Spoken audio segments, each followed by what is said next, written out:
अल्हम्दुलिल्लाहि रब्बिल आलमीन वल आक़िबतु लिल मुत्तक़ीन वस्सलातु वस्सलामु अला सय्यिदिल अंबियाइ वल मुरसलीन अम्मा बअद फ़अऊज़ु बिल्लाहि मिनश शैतानिर रजीम बिस्मिल्लाहिर रहमानिर रहीम या अय्युहल्लज़ीना आमनू क़ू अनफुसकुम व अहलीकुम नारा वक़ूदुहन्नास वल हिजारा वक़ाल अल्लाहु तबारक व तआला फ़ी मक़ामि आख़र अल्लज़ी ख़लक़ल मौत वल हयात लियब्लुवकुम अय्युकुम अहसनु अमला सदक़ल्लाहुल अज़ीम व सदक़ रसूलुहुन नबियुल अमीनुल मतीनुल करीम व नहनु अला ज़ालिका लमिनश शाहिदीन वश्शाकिरीन वल्हम्दुलिल्लाहि रब्बिल आलमीन। कुरान मुक़द्दसा की जिस आयत करीमा की तिलावत करने का शरफ हासिल किया, इससे मुतअल्लिक़ कुछ बातें आपके सामने अर्ज करूं।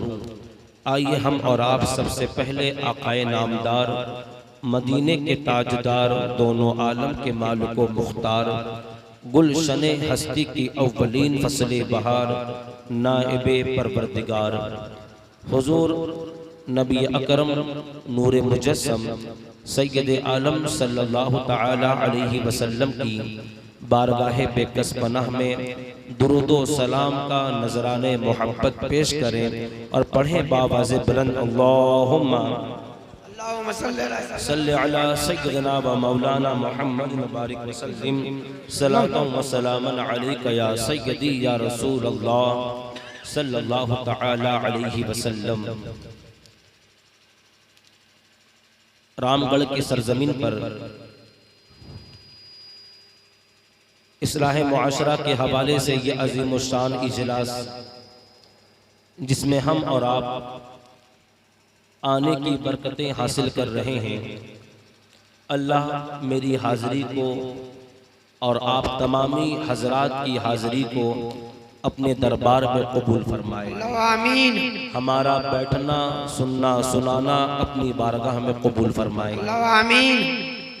मजलिस में अगर आप तशरीफ लाएं और कुछ लेकर ना जाएं तो गोया कि आपके आने का मकसद कुछ ना रहा। इसलिए कुछ बातें आपके सामने मैं अर्ज करना चाहूंगा। देखें, मेरी तकरीर में नारे वगैरह अगर ना लगाए तो बेहतर है। इसकी सबसे बड़ी वजह यह है कि मैं कुछ बातें आपके सामने अर्ज करना चाहूंगा और उसे आपको सुनना भी है, इस अमल के साथ, इस नियत के साथ ये अमल भी करना है और अपने मुआशरे को बेहतर भी बनाना है। इसलिए थोड़ी देर आप हजरात मुझे सुने, उसके बाद कुछ सवालात मुझसे करने हैं। वो हजरत हाफिज एजाज साहब किबला जो सवालात पेश करेंगे, उनके जवाबात भी मुझे आपके सामने देने हैं। उम्मीद करता हूं कि रामगढ़ के मुसलमान मेरी बातों को बगौर सुनेंगे भी और इंशाअल्लाह रहमान अमल करने की कोशिश भी करेंगे। दुरूद शरीफ अल्लाहुम्मा सल्लि अला सय्यिदना व मौलाना मुहम्मद मुबारक वसल्लिम सलातन व सलामन अलैका या सय्यदी या रसूल अल्लाह सल्लल्लाहु तआला अलैहि वसल्लम। अल्लाह का शुक्र है कि अल्लाह ने हम सबको ईमान की दौलत अता फरमाई। ईमान एक ऐसी नेमत है कि दुनिया के अंदर आपके पास दौलत ना हो, घर बार ना हो, खेती बाड़ी ना हो, लेकिन अगर ईमान है तो याद रखें अल्लाह इसके बदले कल बरोज़े क़यामत जन्नत की अजीम नेमत अता फरमाएगा। और अगर दुनिया के अंदर आपके पास दौलत भी है, आपके पास खेती बाड़ी भी है, आपके पास शोहरत भी है, आपके पास इज्जत भी है, लेकिन अगर आपके पास ईमान नहीं है, दुनिया बज़ाहिर आपको जन्नत की तरह नजर आएगी, लेकिन मरने के बाद कब्र के अजाब के अंदर मुब्तला कर दिया जाएगा और आखिरत के अंदर जहन्नम के दहकते हुए शोलों में वो डाल दिया जाएगा। इसलिए हम और आप खुदा खुदा का शुक्र अदा करते हैं कि उस रब ने हमें ईमान की दौलत अता फरमाई, और ईमान की दौलत के साथ साथ उस खुदा ने हम पे करम ये किया कि तमाम नबियों के इमाम आकाए करीम सल्लल्लाहु अलैहि वसल्लम के उम्मत में पैदा किया है। क्यों? इसलिए कि ये शुक्र इसलिए है कि बड़े बड़े अंबियाए किराम खुदा की बारगाह में ये दुआ करते थे, ऐ अल्लाह हमें तो उम्मत मोहम्मदिया में पैदा फरमा दे, हमें तो उस उम्मत में पैदा फरमा दे जिसकी शान तमाम उम्मतों में आला है, जिसका मर्तबा तमाम उम्मतों में आला है। ऐ अल्लाह हमें उस उम्मत में पैदा कर जो उम्मत तो अपने महबूब को अता करने वाला है। और अंबियाए किराम दुआ करते थे, खुदा का हम शुक्र अदा करते हैं कि उस रब ने हमें उस नबी का उम्मती बनाया जो नबीयुल अंबिया है, जो इमामुल अंबिया है, जो रहमतुल आलमीन है। खुदा ने कायनात के अंदर बेशुमार मखलूकात को पैदा फरमाए। आप देखें, चाहे ये चरिंद परिंद हो, चाहे ये शजरो हजर हो, चाहे जमीन के अंदर रहने वाले कीड़े मकोड़े हो या कोई भी मखलूक हो, अल्लाह ने हर मखलूक को किसी न किसी सबब से पैदा किया, किसी न किसी वजह से पैदा किया। वो इंसान जो तमाम मखलूकात में अफजल है, वो मखलूकात जो तमाम मखलूकात में सबसे आला है, अल्लाह ने इस उम्मत की शान इतनी बुलंद फरमाई है कि एक रिवायत में आता है अल्लाह के रसूल हजरत ईसा अलैहिस्सलातु वस्सलाम एक मर्तबा एक पहाड़ी से गुजर रहे थे। आपने देखा एक चट्टान है, चट्टान का नक्शा बड़ा अजीबो गरीब है, वो चट्टान दिखाई बड़ा अजीबो गरीब दे रहा था। जनाब ईसा अलैहिस्सलाम को बड़ी हैरत हुई, आपको बड़ा ताज्जुब हुआ, ये चट्टान कैसा है, ये पहाड़ी कैसी है, इसका नक्शो निगार बड़ा अजीब है। आप उस पहाड़ी के ऊपर जाते हैं और वो चट्टान जो आपको दिखाई दे रहा था उसके चारों तरफ आप चक्कर लगाते हैं। चक्कर लगाने के बाद निदा आती है, ऐ ईसा रूहुल्लाह, क्या तुम्हें ये चट्टान को देखकर बड़ी हैरत हो रही है? जनाब ईसा ने खुदा की बारगाह में ये अर्ज की, बारी ताला ये चट्टान बड़ा अजीब है, इसका नक्शो निगार बड़ा अजीब है, ये देखने में बड़ा अजीब है। अल्लाह का इरशाद होता है, ऐ ईसा अगर तू चट्टान को देखकर इतना ताज्जुब करता है तो चट्टान के अंदर का मंजर अगर देखेगा तेरी हैरत और बढ़ जाएगी। क्या देखना चाहते हो? जनाब ईसा अलैहिस्सलाम ने खुदा की बारगाह में ये गुजारिश की, बारी ताला चट्टान के अंदर का मंजर देखना चाहता हूँ। इरशाद हुआ, हुक्म हुआ, वो चट्टान फट जाता है। जनाब ईसा ने देखा अंदर एक बुजुर्ग है जो नमाजें अदा कर रहे हैं, इबादत कर रहे हैं, एक तरफ अंगूर के खोसे हैं और एक तरफ नहर जारी है। जनाब ईसा ने ये देखकर आपकी हैरानगी और बढ़ गई। थोड़ी देर के बाद जब उस बुजुर्ग ने सलाम फेरा, सलाम फेरने के बाद हजरत ईसा ने सलाम किया, आपने सलाम का जवाब दिया। सलाम का जवाब देने के बाद हजरत ईसा अलैहिस्सलाम इरशाद फरमाते हैं, ऐ अल्लाह के नेक बंदे, ऐ अल्लाह के नेक बंदे, मुझे ये बताएं आप हैं कौन और कब से यहाँ पर आप खुदा की इबादत कर रहे हैं, नमाजें अदा कर रहे हैं? आप अपना नाम बताएं और कैसे आप यहाँ पर पहुंचे? जनाब ईसा अलैहिस्सलाम के इन सवालों के जवाबात उस बुजुर्ग ने दिए कि ऐ अल्लाह के नबी हजरत ईसा अलैहिस्सलाम, मैं हजरत मूसा अलैहिस्सलाम के दौर का उनका उम्मती हूँ और मैंने उस जमाने में खुदा की बारगाह में ये दुआ की थी, ऐ अल्लाह कोई जगह मुझे ऐसी अता फरमा कि तेरा ये बंदा तेरी बंदगी करे, तेरा ये बंदा तेरी इबादत करे, तेरा ये बंदा तेरी बारगाह में अपने सजदा, अपने पेशानी को झुकाए। आप जरा अंदाजा लगाएं, खुदा के बंदों में ऐसे बंदे भी हुआ करते थे जो खुदा की बारगाह में दुआएं करते थे, ऐ अल्लाह तू हमें इबादत का मौका अता फरमा, तू हमें ये तौफीक अता फरमा, हम अपनी पेशानियों को तेरी बारगाह में झुका सके, हम अपनी पेशानियों को तेरी बारगाह में ला सके। खुदा की बंदों में बेशुमार ऐसे बंदे थे, लेकिन आज के हालात कैसे कैसे हैं, आज की कंडीशन कैसी है, आज हमारी जिंदगी का मकसद क्या है। खुदा ने बेशुमार मखलूकात पैदा किए, जब इंसानों को खुदा ने पैदा किया, कुरान पाक में अल्लाह ने हमारे पैदाइश का मकसद बयान किया है। कुरान पाक में खुदा फरमाता है वमा खलक़तुल जिन्न वल इंसा इल्ला लियअबुदून, हमने इंसानों की जमाअत को, हमने जिन्नातों की जमाअत को अपनी इबादत के लिए पैदा किया है। कुरान पाक में एक मकाम पे खुदा इरशाद फरमाता है अल्लज़ी खलक़ल मौता वल हयाता लियब्लुवकुम अय्युकुम अहसनु अमला, जिस रब ने तुम्हें जिंदगी अता की है, जिस रब ने तुम्हें मौत अता की है, वो चाहता है तुम अच्छे अमल करो। आज जिंदगी के अंदर हमारे लम्हात कैसे गुजर रहे हैं, सुबह से लेकर शाम तक, शाम से लेकर सुबह तक हम गुनाहों के अंदर लतपत है, हम अय्याशियों में लतपत है। नौजवान नस्लें अपनी जिंदगी तबाह कर रही है, मुसलमान अपने वक्त को बर्बाद कर रहे हैं। जिस खुदा ने हमें इबादत के लिए पैदा किया है, आज हमने उस जिंदगी को अपने अय्याशियों के लिए गुजार रहे हैं। हम अपने वो जिंदगी के हर लम्हात को खुदा की नाफरमानी में गुजार रहे हैं। आप देखें आज हमारे हालात कैसे हैं, आप देखें आज हमारा वक्त कैसे गुजर रहा है।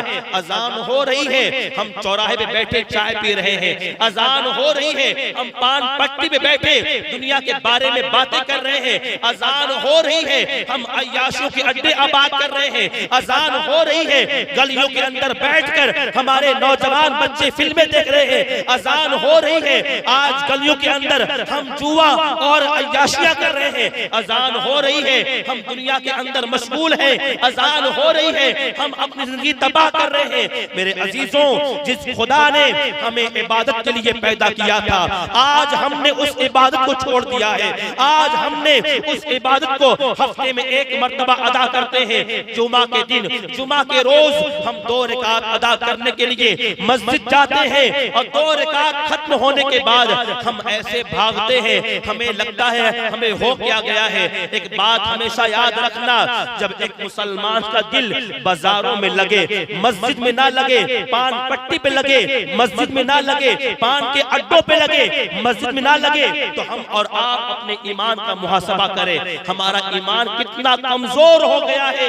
रसूल कायनात सल्लल्लाहु अलैहि वसल्लम ने जिस बाजार के बारे में फरमाया था, बाजार दुनिया की सबसे बदतरीन जगह है, आज हमारा वहां पे दिल लगता है, आज हमें वहां पे मजा आता है, आज हमें वहां सुकून मिलता है। लेकिन वो मस्जिद जिसके बारे में आका करीम अलैहिस्सलाम ने फरमाया दुनिया के अंदर अगर सबसे बेहतरीन कोई जगह है वो मस्जिद है, लेकिन वहां पे हमारा दिल नहीं लगता, वहां जाने का इरादा नहीं होता। मेरे अजीजों, क्या ये दौर आज का दौर नहीं, क्या ये पुरफितन दौर में आज हम ये बात देख नहीं रहे हैं? मस्जिदें हमारी वीरान हो रही है, आज हजारों की आबादियां हैं, आज हजारों लोग एक इलाके में रहते हैं। फजर के अंदर वही चंद लोग, जोहर के अंदर वही चंद अफराद, मगरिब के अंदर वही गिनती के लोग। मेरे अजीजों, अगर हमने मस्जिदों को आबाद ना किया, कल ये मस्जिद खुदा की बारगाह में शिकायत करेंगी, अरे अल्लाह ये वही मुसलमान हैं जिन्होंने मुझे वीरान किया था, ये वही लोग हैं जो अजान होती थी लेकिन वो नमाज अदा करने के लिए अपने कदम को मस्जिद की जानिब नहीं बढ़ाते थे। खुदा के बंदों में ऐसे बेशुमार बंदे थे जो दुआएं करते थे, जो इल्तिजाएं करते थे। आप देखें खुदा ने फिर उन्हें क्या मकाम और मर्तबा अता फरमाया। खुदा ने इस उम्मत की शान इतनी बुलंद फरमाई है कि जब जनाब ईसा अलैहिस्सलाम ने पूछा कि ऐ अल्लाह के नेक बंदे, आप चट्टान में कैसे आए, आपका नाम क्या है, आप नमाजें कब से अदा कर रहे हैं? वो बुजुर्ग कहने लगे, ऐ अल्लाह के नबी हजरत ईसा अलैहिस्सलाम, मैं हजरत मूसा का उम्मती हूँ, मेरी तमन्ना थी, मेरी आरज़ू थी कि मैं खुदा की इबादत करूं, खुदा की बारगाह में अपनी पेशारियों को झुकाऊं। मेरे रब ने मुझे हुक्म दिया, ऐ मेरे बंदे, अगर तू मेरी बंदी करना चाहता है, अगर तू मेरी इबादत करना चाहता है, फला पहाड़ी पे चले जाना, वहां पे एक चट्टान नजर आएगा, जब चट्टान नजर आए तुझे देखकर फट जाएगा, उसके अंदर चले जाना, मेरी इबादत करना, मेरी बंदगी करना, तुझे कोई देखने वाला ना होगा, तुझे कोई सुनने वाला ना होगा। खुदा ने मुझे यहाँ पर भेजा है इबादत के लिए। और उसके बाद मेरे रब ने मेरे लिए पानी का भी इंतजाम फरमाया, मेरे लिए खाने का भी इंतजाम फरमाया। जनाब जनाब ईसा अलैहिस्सलाम फरमाते हैं आप कब से हैं? इरशाद हुआ, अर्ज किया कि 450 साल से इस चट्टान के अंदर मैं खुदा की इबादत कर रहा हूँ। जनाब ईसा ने जब ये सुना आपकी हैरानगी और बढ़ गई। आपने खुदा की बारगाह में अर्ज की, बारी ताला कितना नेक है तेरा ये बंदा, कितना परहेजगार है तेरा ये बंदा, कितना तेरा महबूब होगा। 450 साल से तेरी इबादत कर रहा है, तेरी बारगाह में अपनी पेशानी झुका रहा है। क्या तेरे बंदों में इससे ज्यादा किसी की नेकी होगी? तेरे बंदों में इससे ज्यादा किसी का सवाब होगा? जनाब ईसा अलैहिस्सलाम ने जब खुदा की बारगाह में ये अर्ज की, ऐ अल्लाह तेरा ये बंदा जिसकी आंखें गुनाहों से पाक, जिसके हाथ गुनाहों से पाक, जिसके कदम भी गुनाहों से महफूज है, क्या तेरे बंदों में इससे ज्यादा किसी का सवाब होगा? अल्लाह इरशाद फरमाता है, ऐ ईसा रूहुल्लाह अनकरीब मेरा महबूब इस दुनिया में जलवागर होने वाला है, अनकरीब मेरा महबूब इस दुनिया में तशरीफ लाने वाला है। मैं अपने महबूब को जो उम्मत अता करूंगा उस उम्मत की शान ये है, उस उम्मत का मर्तबा ये है कि शबे बरात के मुकद्दस लम्हात में पूरी रात जागकर खुदा की इबादत कर ले और दिन में रोजा रख ले। मैं अपने महबूब की उम्मत को इससे ज्यादा सवाब अता करूंगा। जनाबे अल्लाह ने जनाबी ईसा अलैहिस्सलाम से फरमाया कि मैं उसे नेकी अता करूंगा। अल्लाह रब्बुल इज्जत ने हम सबको अपनी इबादत के लिए पैदा किया है। हमें और आपको अपनी जिम्मेदारियों को देखना है। कुरान पाक में दुनिया के अंदर कोई भी इंसान हो, चाहे अमीर हो, चाहे गरीब हो या मीडियम तबके का इंसान हो, हर आदमी किसी न किसी जिम्मेदारी पर है। दुनियावी जिम्मेदारी हमारे ऊपर बहुत है। आज सुबह से लेकर शाम तक बेशुमार काम हम करते हैं, लेकिन कभी हमने सोचा हमारे रब ने हमें क्या जिम्मेदारी अता फरमाई है? कुरान पाक में अल्लाह फरमाता है, या अय्युहल्लज़ीना आमनू कू अनफुसकुम, ऐ ईमान वालों अपने आप को और अपने घर वालों को वक़ूदुहन्नास वल हिजारा, जहन्नम की आग से बचाओ जिसका ईंधन इंसान और पत्थर है। ये वो जिम्मेदारी है जो हमारे रब ने हमें अता की है। आज दुनिया में बेशुमार जिम्मेदारी हमारे पास है और कारोबार हमारे पास, जॉब हमारे पास, दुनिया की सारी जिम्मेदारियां हमारे पास, लेकिन क्या हमने और आपने इस बात पे गौर किया खुदा ने हमें क्या जिम्मेदारी अता फरमाई है? हमारे रब ने हमें क्या जिम्मेदारी दी है? वो जिम्मेदारी कुरान पाक में खुदा ने ये अता फरमाई है, ऐ ईमान वालों अपने आप को और अपने घर वालों को जहन्नम की आग से बचाओ, जहन्नम की आग से बचाओ। सहाबाए किराम अलैहिम रिदवान अल्लाह के रसूल की बारगाह में आते हैं और अर्ज करते हैं, या रसूल अल्लाह सल्लल्लाहु ताला अलैहि वसल्लम, अल्लाह ने ये इरशाद फरमाया है अपने आप को और अपने घर वालों को जहन्नम की आग से बचाओ।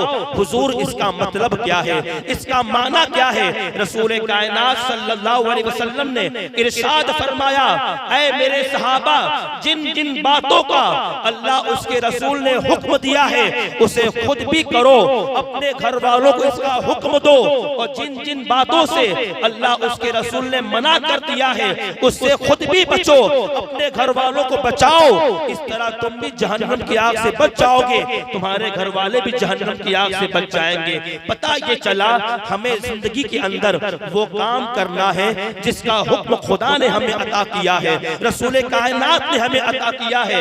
अगर हमारी जिंदगी में वो काम होता रहा जिससे हमारा खुदा हमसे नाराज हो जाए, अगर हम अपनी जिंदगी में वो काम करते रहे जिससे हमारे आका सल्लल्लाहु अलैहि वसल्लम हमसे नाराज हो जाए, आप जिंदगी में कुछ भी कर लो, खुदा की रजा तुम्हें नहीं मिल सकती, खुदा की इनायत तुम्हें नहीं मिल सकती। इसलिए कि खुदा की मेहरबानियां मिलने के लिए, खुदा की रजा पाने के लिए हमें मेहनत करनी पड़ेगी, हमें मशक्कत करनी पड़ेगी। हमें खुदा को राजी करने के लिए अपनी पेशानियों को रब की बारगाह में झुकाना पड़ेगा।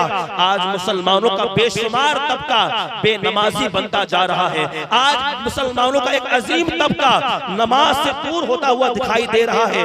आज आप देखें इलाकों के अंदर कितने नमाजी हैं। आज एक गुनाहों का फंक्शन हो जाए, अगर नाच गाने की कोई महफिल हो जाए, वहां बुलाने की जरूरत नहीं है, हजारों की तादाद में वहां पर लोग पहुंच जाते हैं। लेकिन अगर कोई खुदा का बंदा नमाज की तरफ बुलाए, जाने वाले कितने हैं?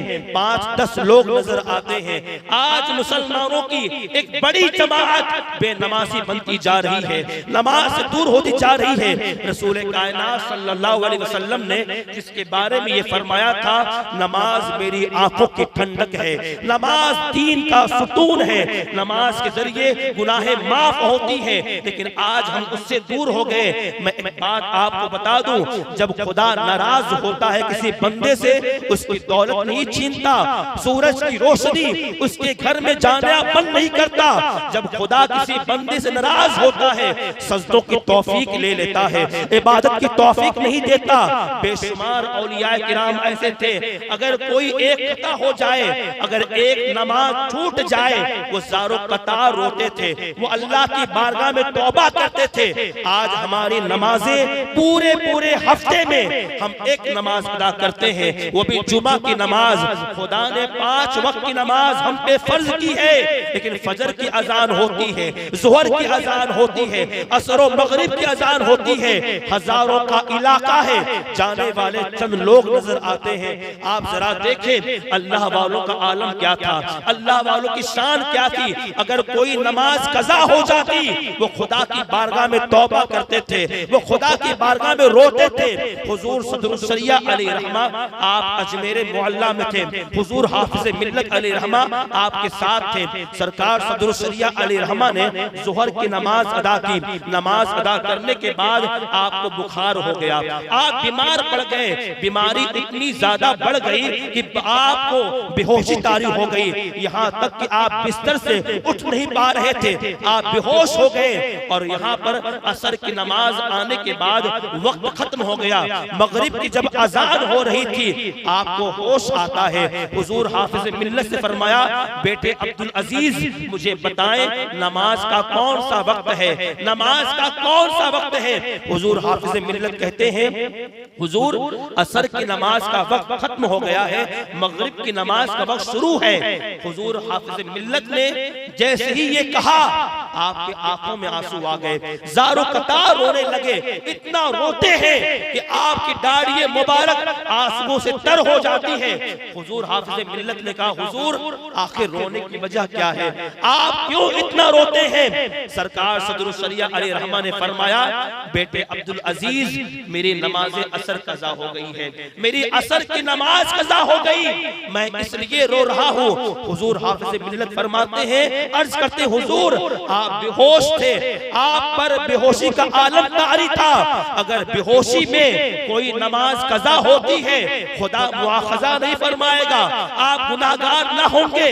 हुजूर आके रोने की वजह क्या है? सरकार सदरुस शरिया अलैहिर्रहमा फरमाते हैं, बेटे अब्दुल अजीज मैं रो इसलिए रहा हूँ कि मैं सोच रहा हूँ मुझसे कौन सी खता हुई है, मुझसे कौन सी गलती हुई है कि मेरे रब ने मुझे असर की नमाज में अपने दरबार में ना बुलाया। मैं इसलिए रो रहा हूँ, मेरे आंखों में आंसू इसलिए है।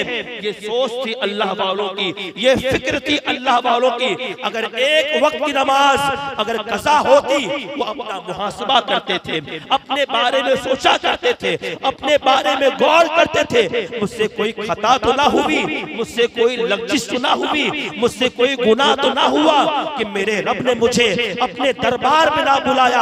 आज हमारी सोच क्या है?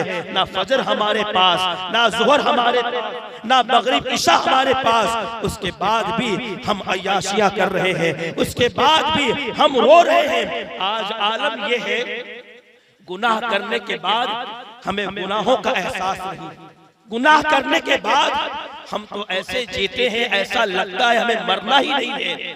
मेरे अजीजों, गुनाह करते करते अगर हमारा दिल सियाह हो जाए तो याद रखें आपकी आखिरत तबाह हो जाएगी। आज हम बात करते हैं आज हम गौसे पाक का नाम लेते हैं और आज हमारे पास लोग आकर ये बातें करते हैं, हजरत वो दुआ फरमाए कारोबार में बरकत नहीं, घर में सब बीमार हैं, घर में खुदा की रहमत नहीं, आप दुआ फरमा दें। याद रखें, हुजूर शहंशाह बगदाद सरकारे गौसे पाक की बारगाह में एक शख्स आया था। उसने कहा, हुजूर मेरे घर में खैर और बरकत नहीं है, मेरे घर में बड़ी मुसीबतों परेशानियां हैं, आप दुआ फरमाया अल्लाह मेरे घर में बरकतें नाजिल करे।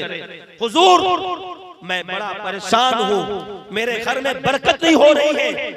हुजूर सरकारे गौसे पाक रज़ियल्लाहु ताला अन्हु फरमाते हैं, क्या तुम्हारे घर के दरवाजे पर पर्दा है? उसने कहा, हुजूर पर्दा तो नहीं है। आपने फरमाया, जाओ अपने घर के दरवाजे पर पर्दा लगाओ, एक हफ्ते के बाद मेरे पास आना। वो जाता है, अपने घर के दरवाजे पे उसने पर्दा लगा दिया। अल्लाह ने बड़ी बरकत अता फरमाई, खैर और बरकत खूब हुई। एक हफ्ते के बाद हुजूर गौसे पाक की बारगाह में आकर उसने कहा, हुजूर घर की सारी परेशानियां खत्म हो गई है, घर में बड़ी बरकतों का नुज़ूल हो रहा है, अल्लाह ने बड़ी रहमतें अता फरमाई है। हुजूर आखिर क्या बात है कि मैंने पर्दा लगाया, खुदा ने बरकतों का नुज़ूल फरमा दिया? हुजूर बात क्या है? तो हुजूर शहंशाह बगदाद सरकारे गौसे पाक रज़ियल्लाहु ताला अन्हु फरमाते हैं, तुम्हारे घर के दरवाजे पर पर्दा ना था। जब कोई बेनमाजी वहां से गुजरता था, उसकी नजरें तुम्हारे घर के अंदर जाती थी।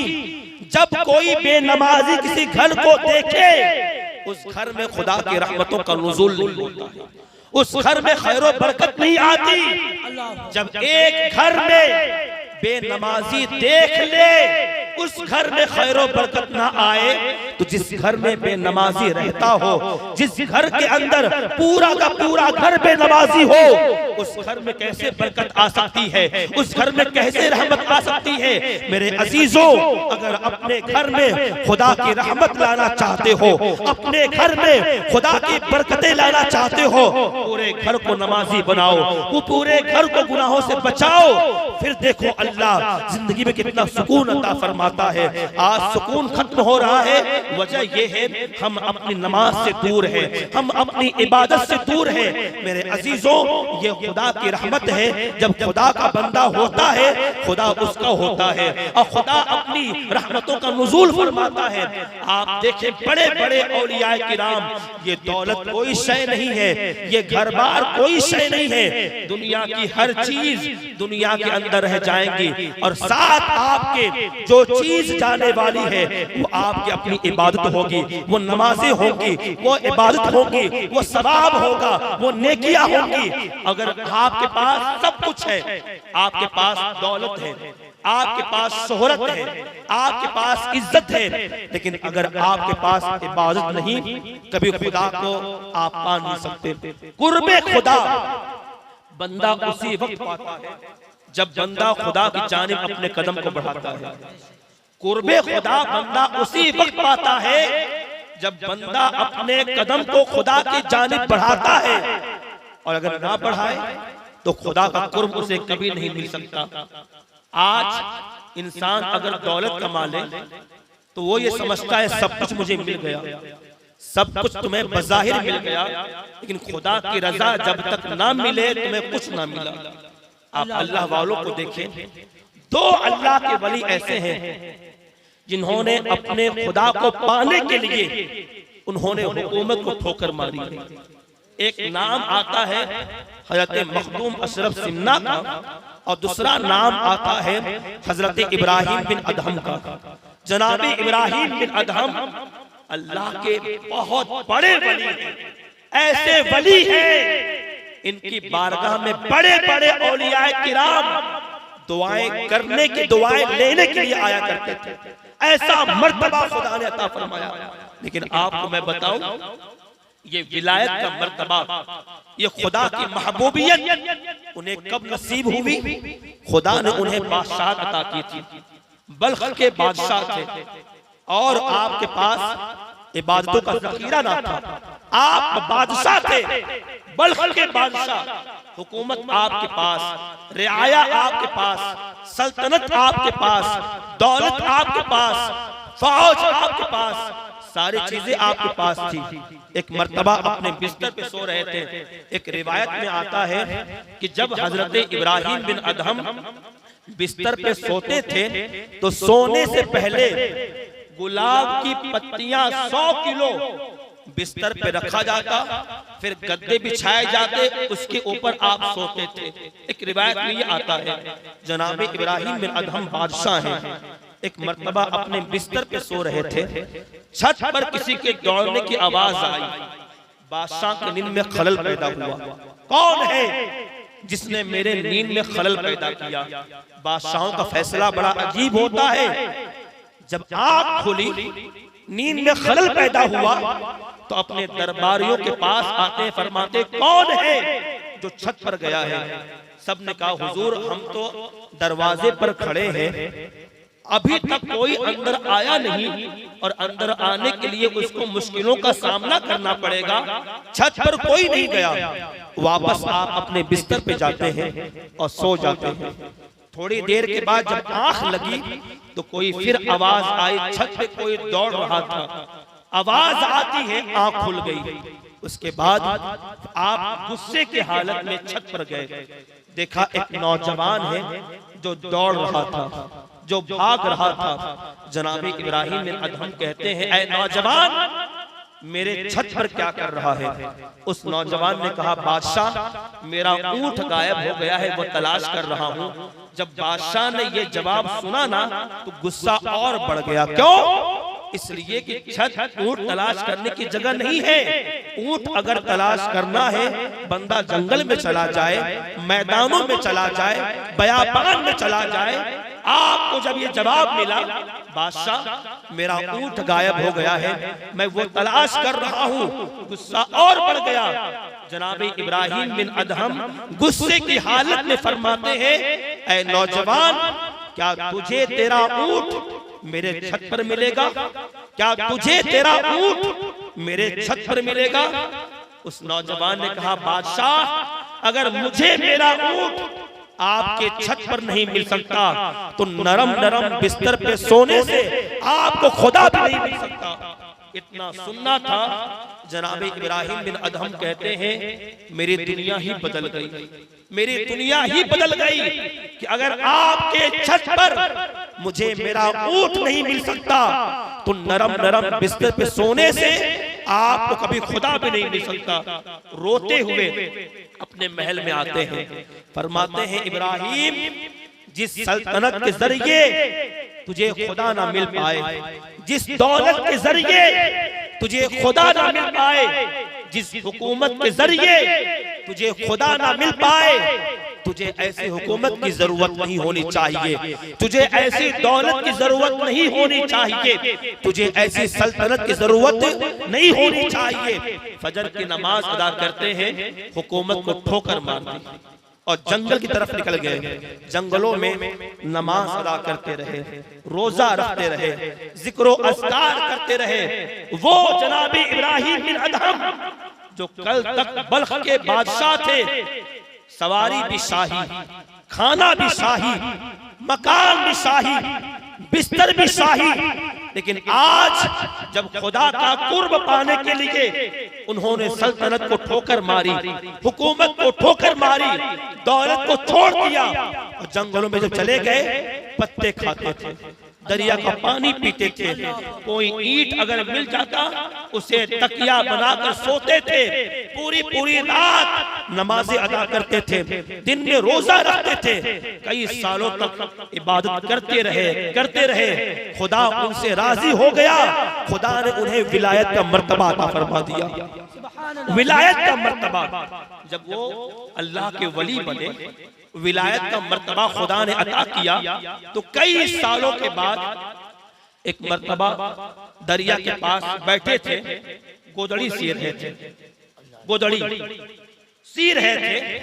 आपकी रियाया जहां पे आप बादशाह थे, वहां के लोग वहां से गुजरे, देखा कोई खुदा का नेक बंदा है, कोई दुर्वेश बैठा है, चलो चलकर दुआएं लेते हैं, उनसे दुआएं लेते हैं।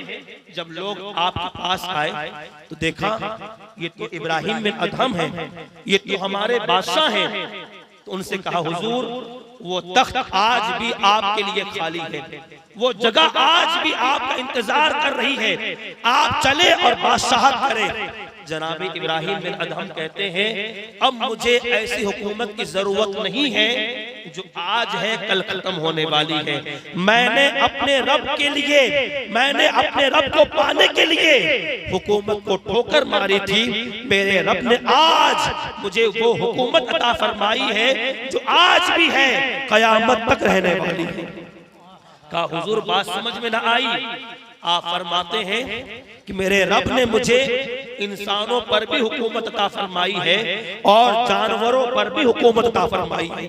आप गोदड़ी सी रहे थे, सोई निकाल कर आपने दरिया में फेंक दिया और कहा जाओ मेरी सुई मुझे लाकर दो। लोगों ने कहा हुजूर सुई कैसे लाए, सुई कैसे लाए, वो तो दरिया में चली गई है। जनाब इब्राहिम बिन अदहम कहते हैं मेरे रब ने जो हुकूमत मुझे अता की है वो देखो, आपने दरिया की मछलियों को हुक्म दिया कि ऐ दरिया की मछलियां, इब्राहिम बिन अदहम की सुई अंदर चली गई है, मुझे सुई ला कर दो।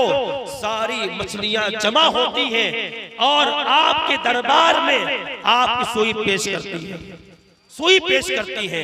आप फरमाते हैं मैंने अपने रब की रजा के लिए हुकूमत को ठोकर मारी थी, आज मेरे रब ने मुझे वो हुकूमत अता फरमाई है जो इंसानों पर तो है लेकिन जानवरों पर भी खुदा ने हुकूमत अता फरमा दी। ये मकाम अल्लाह अता फरमाता है, ये मनसब अल्लाह अता फरमाता है।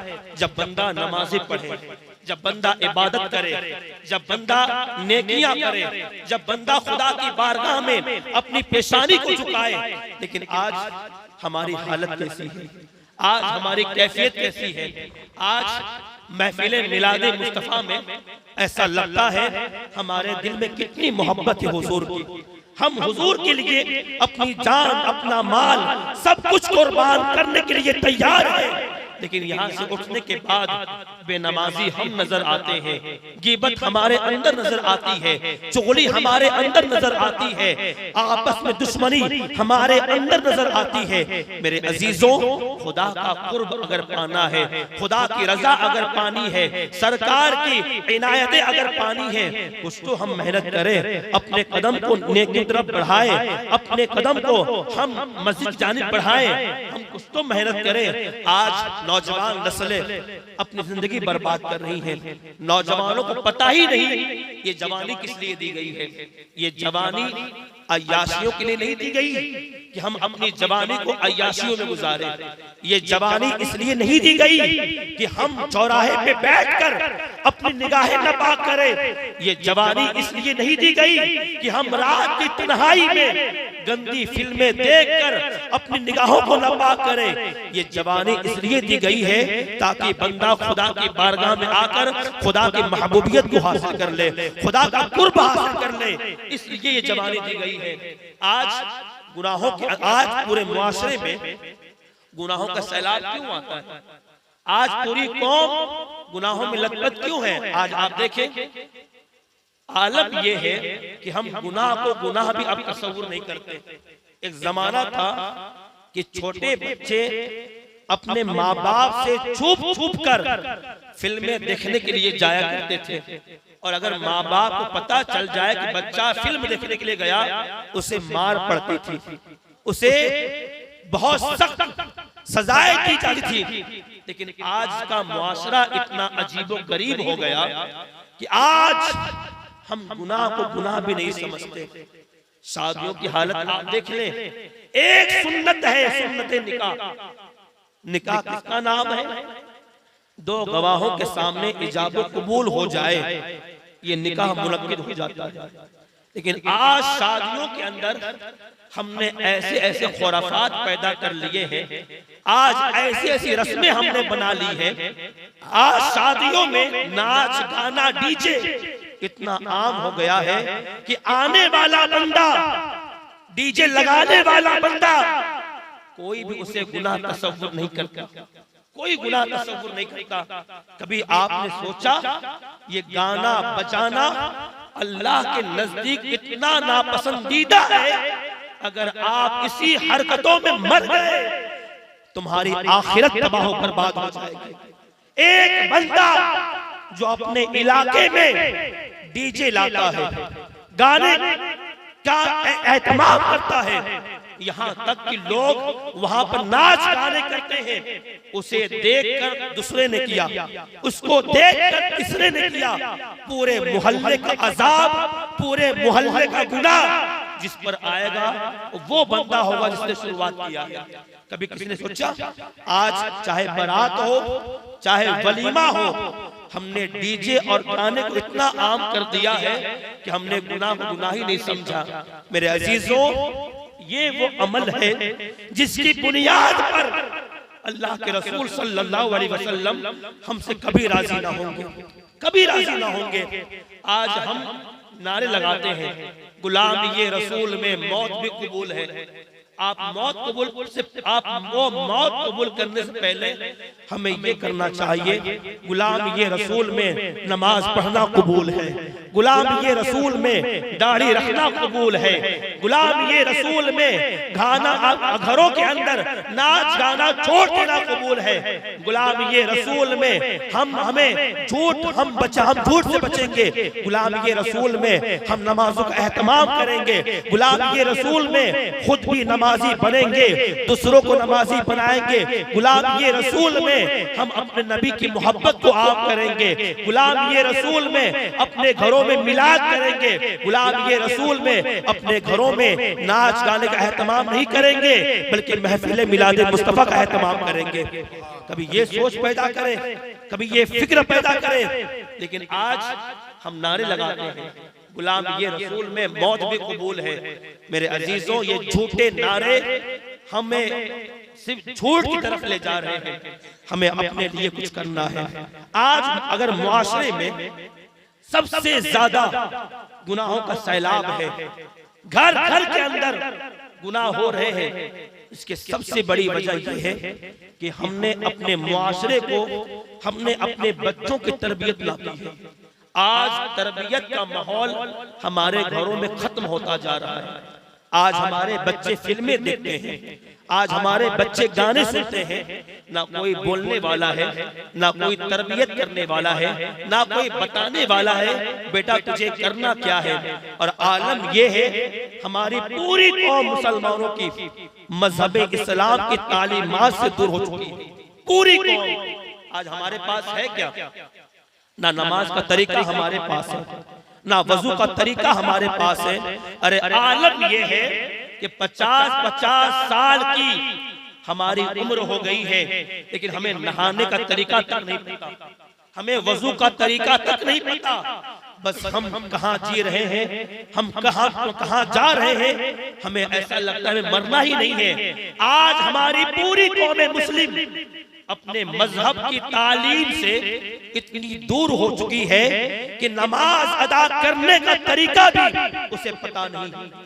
और आलम यह है नौजवान बच्चे आज जिस औलाद के लिए हम लाखों रुपए खर्च करते हैं, लाखों रुपए डॉक्टर बनाने के लिए, इंजीनियर बनाने के लिए, आला से आला कुर्सी दिलाने के लिए, आज हमारा बच्चा डॉक्टर इंजीनियर बन जाता है, आईटी में चला जाता है। लेकिन आलम यह है कि बाप के इंतकाल के बाद बेटा खड़ा है कि कब इमाम साहब आएंगे, मेरे बाप का जनाजा पढ़ा देंगे। बाप को दफन करने के बाद बेटा इंतजार करता है कब इमाम साहब आएंगे, मेरे बाप की कब्र पे अजान देंगे। मेरे अजीजों, आज हमारी नस्लों को, आज हमारी औलादों को मरने के बाद माँ बाप के लिए मगफिरत की दुआ करना भी नहीं आता, दुआएं करनी भी नहीं आती। जनाजा पढ़ाना बहुत दूर की बात है, गुस्ल देना बहुत दूर की बात है। बाप की कब्र पे खड़े होकर बच्चों को दुआएं करना नहीं आती। इसलिए अगर हम अपने मुआशरे को बेहतर करना चाहते हैं, अगर हम अपने इलाके में, अपने घर में दीनी माहौल पैदा करना चाहते हैं, हमें अपनी औलाद की अच्छी तरबियत करनी होगी। कुरान पाक में फरमाया गया, या अय्युहल्लज़ीना आमनू, ऐ ईमान वालो, कू अनफुसकुम व अहलीकुम नारा, अपने आप को और अपने घर वालों को जहन्नम की आग से बचाओ। जहन्नम की आग से उसी वक्त हम बचा पाएंगे जब हमारे घर का माहौल दीनी माहौल हो, हमारे घर का माहौल ऐसा माहौल हो कि हर बंदा फजर की नमाज पढ़ता हो, जोहर की नमाज पढ़ता हो, 5 वक्त की नमाज की पाबंदी करता हो। अगर माँ बाप नमाजी ना हो तो बच्चे कभी नमाजी नहीं होंगे। माँ बाप अगर झूठ बोलते हो तो बच्चे कभी सच नहीं बोलेंगे। औलाद की तरबियत एक अहम जिम्मेदारी है हम सब की। आप अल्लाह वालों को देखें, सरकार गरीब नवाज रज़ियल्लाहु तबारक व तआला अन्हु, आप ईद का दिन है, नमाज़ी ईद अदा करने के लिए आप ईदगाह जा रहे थे। एक यतीम बच्चा जो रास्ते में खड़े होकर रो रहा था, सरकार गरीब नवाज रज़ियल्लाहु ताला अन्हु ने उसे देखा, आपने हाथ पकड़ा, कहा मेरे भाई आखिर रोते क्यों हो? उस यतीम ने कहा, ऐ मुईनुद्दीन, मैं यतीम हूँ, आज मुझे मुबारकबाद देने वाला कोई नहीं है, मैं यतीम बच्चा हूँ, मुझे लिबास पहनाने वाला कोई नहीं है। सरकार गरीब नवाज रज़ियल्लाहु ताला अन्हु ने हाथ पकड़ा, अपने घर पर लाकर अपनी माँ से कहते हैं, मेरी माँ, मेरा ये भाई यतीम है, जब तक ये नए लिबास नहीं पहनेगा, जब तक ये अच्छे कपड़े नहीं पहनेगा, इसके चेहरे पे मुस्कुराहट नहीं आएगी, मुईनुद्दीन ईद की नमाज अदा नहीं करेगा। ये सोच, ये फिक्र बचपन में कहां से पैदा हुई? जवाब होगा माँ बाप की तरबियत ने। माँ बाप ने ऐसी तरबियत की है कि आज पूरी दुनिया के लोग उनके दरबार में जाकर फैज़ो बरकत हासिल किया करते हैं। वली को वली बनाने में सबसे अहम रोल और किरदार अगर किसी का होता है तो माँ बाप का होता है। माँ बाप अगर चाहे घर को जन्नत बना दे, और अगर माँ बाप चाहे घर को जहन्नम बना दे। आज आप देखिए वो घर जहाँ पे तरबियत की जाती है बच्चों की, जहाँ पर बच्चों को नेक बनाया जाता है, वो घर में आज भी रहमतों का नुज़ूल होता है। लेकिन आज हमने अपने बच्चों की तरबियत को छोड़ दिया। आप देखिए अल्लाह वाले किस तरह तरबियत। एक वाक़या मैं आपको बताऊं, वो वाक़या सुनकर आपका ईमान ताज़ा होगा। सरकार ख्वाजा कुतुबुद्दीन बख्तियार काकी, ये अल्लाह के बहुत बड़े वली हैं, आपने नाम सुना होगा। दिल्ली में उनका मज़ार पाक है।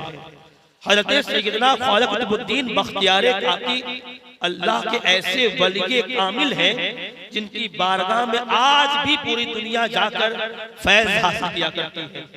आपको विलायत का मर्तबा कैसे मिला? आप इतने ऊंचे मकाम पर कैसे पहुंचे? आपके बचपन का आलम था, रोजाना माँ बाप आपस में बैठते और ये बातें करके, हमारा बेटा कुतुबुद्दीन अब बड़ा हो रहा है, हमारा बेटा कुतुबुद्दीन अब बड़ा हो रहा है, इसे क्या बताया जाए, इसे क्या सिखाया जाए, इसे क्या बनाया जाए। एक दिन माँ के दिल में ख्याल आया कि हम अपने बेटे कुतुबुद्दीन के दिल में अल्लाह का खौफ और अल्लाह का यकीन पैदा करेंगे। अगर हमारा बेटा खुदा से डरने लगा, हमारे बेटे के दिल में अल्लाह का यकीन पैदा हो गया, हमारा बेटा वक्त का वली कामिल बनेगा, अल्लाह का महबूब बंदा बनेगा। तो बाप ने कहा, ऐ मेरी ज़ौजा, ये कैसे होगा? हम अपने बेटे के दिल में अल्लाह का यकीन कैसे पैदा करेंगे, अल्लाह का डर कैसे पैदा करेंगे? तो माँ ने कहा, ये जिम्मेदारी मेरी है, मैं अपने बच्चे को नेक बनाऊंगी, मैं अपने बच्चे को अल्लाह से डरने वाला बनाऊंगी। बाप ने कहा, ठीक है, आप बनाएं। सुबह हुई, फजर की नमाज अदा हुई। फजर की नमाज अदा करने के बाद ये पहला दिन है मदरसा जाने का। आपने अपने बेटे कुतुबुद्दीन को नहलाया, नए कपड़े पहनाए, और पहला दिन है मदरसा भेजा। आप मदरसे गए, मदरसे से दोपहर में वापस आते हैं, माँ के पास कहते हैं मेरी माँ मुझे भूख लगी है, खाना दे दीजिए, मुझे भूख लगी है, खाना दे दीजिए। माँ ने कहा बेटा रिस्क देने वाला खुदा है, उससे मांग लो, खुदा की जात रिस्क देने वाली है, उससे मांग लो। बेटे ने कहा माँ मुझे मांगने नहीं आता, मैं कैसे मांगूं, मुझे तरीका बताएं, मुझे मांगने नहीं आता, मुझे तरीका बताएं। माँ ने कहा बेटे पहले वजू करो। आपने वजू किया। मेरे बेटे अब मुसल्ला बिछाओ। आपने मुसल्ला बिछाया। मेरे बेटे 2 रकात नमाज अदा करो। आपने 2 रकात नमाज अदा की। नमाज अदा करने के बाद माँ ने कहा बेटा अब मांगो, खुदा अता करेगा। आपने अपने हाथों को अल्लाह की बारगाह में उठाकर दुआ की, ऐ अल्लाह तेरा बंदा कुतुबुद्दीन भूखा है, खाना अता कर दे, रिस्क अता कर दे। दुआ खत्म हुई, माँ ने खाना तैयार किया हुआ था। दुआ खत्म होने के बाद बेटे का हाथ पकड़ती हैं, किचन में ले जाती हैं, खाना जो तैयार की थी वो खाना लेकर देती हैं और फरमाती है बेटा ये खुदा ही ने अता किया, ये खुदा ही ने अता किया है। आपने जब ये सुना खुदा ने अता किया, आप मचल गए और आपके दिल में खुदा की जात पर यकीन पैदा हुआ कि मैंने खुदा की बारगाह से मांगा, खुदा ने अता फरमाया। दूसरे दिन मदरसे गए, दोपहर में वापस आते हैं।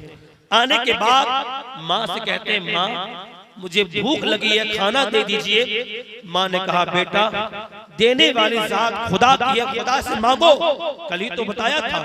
आपने फिर वज़ू किया, मुसल्ला बिछाया, 2 रकात नमाज पढ़ी, खुदा की बारगाह में दुआएं की। उसके बाद अपने माँ के पास जाते, माँ किचन में ले जाती है, खाना तैयार है। माँ खाना देते वक्त फरमाती है बेटा ये खुदा ही ने अता किया है। आप बड़े खुश हुए। आपने इस तरह रोजाना आप मदरसे से आते, पहले वजू करते, फिर नमाज पढ़ते, फिर दुआ करते, माँ ले जाकर खाना खिला देती। इस तरह आप नमाजों के पाबंद बन गए, खुदा की जात पर आपको यकीन हो गया। उसके एक मर्तबा ऐसा हुआ, आप मदरसे से घर पर आए, माँ ने ये फैसला किया कि मुझे कोई काम है, मैं वहां पर बाहर जाऊंगी, अपने बेटे के आने से पहले मैं घर पे आ जाऊंगी, खाना तैयार करूंगी, खाना तैयार करने के बाद अपने बेटे को खिला दूंगी। माँ घर से बाहर जाती है और वहां पर इतना वक्त हो जाता है, इतनी ताखीर हो जाती है कि इधर आपके बेटे कुतुबुद्दीन का मदरसे से आने का वक्त हो जाता है।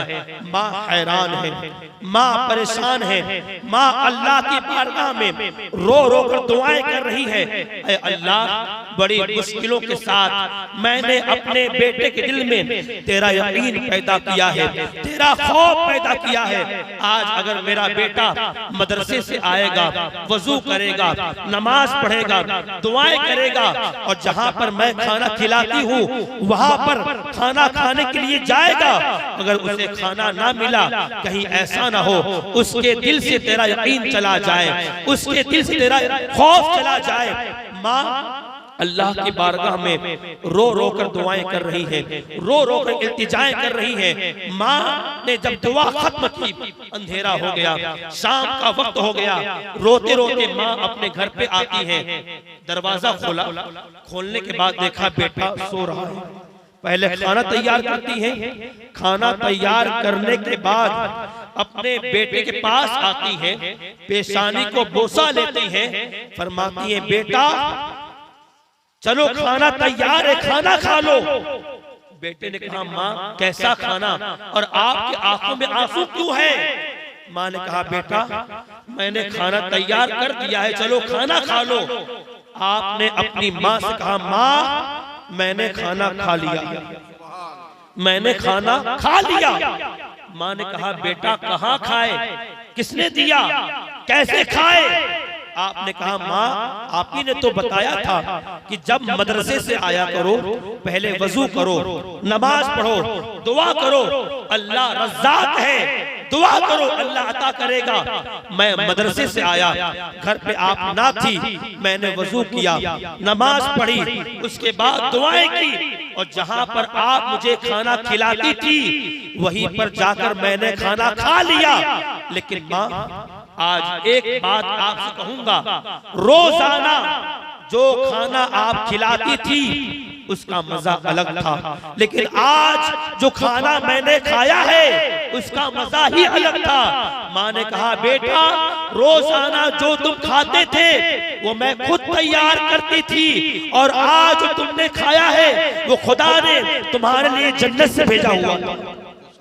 अल्लाह ने ये मकाम अता फरमाया, ये शान, ये रुतबा अता फरमाया कि आज पूरी दुनिया उनकी बारगाह में जाकर फैज़ो बरकत हासिल करती है, आज उनकी बारगाह में जाकर दुआएं करती है। ये मकाम और मर्तबा खुदा ने कब अता किया? जवाब होगा माँ बाप की अजीम तरबियत ने, माँ बाप की तरबियत ने। अगर आज हमारे बच्चे झूठ बोले, हम उन्हें बताएं बेटे ये झूठ है, झूठ बोलने का अजाब क्या होता है। अगर आज हमारे बच्चे नमाज ना पढ़े, हमारी जिम्मेदारी है हम उन्हें नमाजी बनाएं। खुद हुजूर ने फरमाया, जब बच्चों की उम्र 7 साल की हो जाए बच्चों को नमाजी बनाओ, और 10 साल की हो जाए बच्चे अगर नमाज ना पढ़े उन्हें मार कर नमाज पढ़ाओ। ये बचपन की तरबियत के बारे में हुजूर ने बताया है। अगर हमने ये जिम्मेदारी कबूल कर ली, हम अपने बच्चों की तरबियत करें, उन्हें नेक बनाएं, उन्हें नमाजी बनाएं, उन्हें झूठ से बचाएं और खुद भी नमाजी बने। आप देखें मुआशरे के अंदर एक ऐसा माहौल बर्पा होगा कि लोग आपस में कहेंगे, अगर हुजूर के दीवारों को देखना है रामगढ़ चले जाओ, वहां का बच्चा बच्चा हुजूर का दीवाना नजर आता है। ये कब माहौल बनेगा? जब हम अपने आप को भी बदले और अपने बच्चों को भी हम तब्दील करें। हम अपने आप को भी नेक बनाएं, अपने बच्चों को भी नेक बनाएं, तब जाकर घर का माहौल अगर बेहतर बन गया तो पूरे मोहल्ले का माहौल बेहतर बनेगा, पूरे मोहल्ले के लोग नमाजी बनेंगे, पूरे मोहल्ले के लोग खुदा से डरने वाले बनेंगे, पूरे मोहल्ले में खुदा की रहमतों का नुज़ूल होगा और घर घर के अंदर खुदा की बरकतों का नुज़ूल होगा। इसलिए ये जिम्मेदारी आप कबूल करें और इस जिम्मेदारी पर अपने आप को इस काबिल समझे कि हमें करना क्या है। हमने अपनी कब्र की तैयारी, हमने अपने आखिरत की तैयारी करनी है। आप सहाबाए किराम की सीरत को पढ़ें, औलियाए किराम की सीरत को पढ़ें। आज सिर्फ वाकयात सुन लेने के बाद हमने नारे लगा लिए, हम अपने घर पे चले गए, हमारे मोहल्ले में तब्दीली इसलिए नहीं आती, हम अमल करने का जज्बा नहीं रखते। मेरे अजीजों, अपनी नियतों को बदलो, अमल का जज्बा पैदा करो, अपनी कब्र की, अपनी आखिरत की तैयारी करो। अल्लाह तुम्हारी दुनिया भी बेहतर बनाएगा और हमारी आखिरत भी अल्लाह बेहतर बनाएगा।